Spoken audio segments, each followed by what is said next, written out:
such as tokens, token systems or star charts and everything. This is where you assign particular number of stars or particular number of tokens to a particular target behavior. For example, you want a child to finish,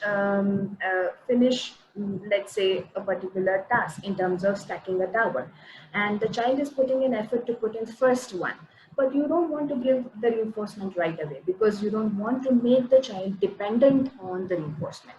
And these systems, tokens and star charts, help to build that independent behavior, and they help us to reduce the dependency on the reinforcement. So what you do is you instead of giving the reinforcement right away, probably you can tell the student in the beginning only that after receiving 3 stars on your chart, you will be receiving a cookie. So let's say he stacks up the towers and gets a star. He beats up whatever you have put in front of him, and he does other chore and he earns other 2 stars. And now he has earned 3 stars, as you have promised earlier. He can get his cookie. So this is how we are building a delay in terms of producing reinforcement. We are not giving him right away for every correct behavior, but we are also making him patient enough. We are teaching him to wait for a little longer time, and this is how we can also increase the time eventually so that the child learns to perform series of tasks and then get a reinforcement. Okay, so I would like to share with you something that I created for a student of mine who was a high functioning autistic child. And this is basically a visual that says, I am working towards God. So this is how the left hand side image is actually how it looks when it is blank. So there are these places for the stars you want to stick up, and the bigger blank corner is where you want to put in what you want the child to work towards. So in the next image, you can see that I had put in that I am working towards a library book, because that was his favorite thing, and that for that he actually used to do anything. So I'm working towards a library book after I finished my maths paper.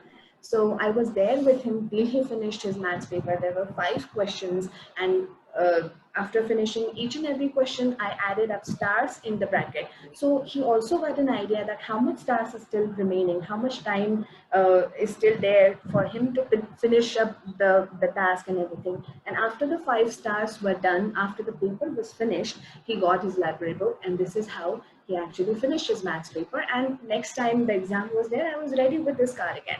So this is how you can also create your own visuals.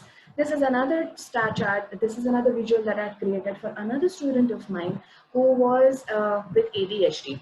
So I had picked up very simple, basic 3 tasks for her to do in the whole week, which was putting shoes in the rack after coming back from various places, pressing the lever or pressing the flush down when the potty is done, because she wouldn't do that, and toys in the drum after playing in the whatever the basket was there after playing was over.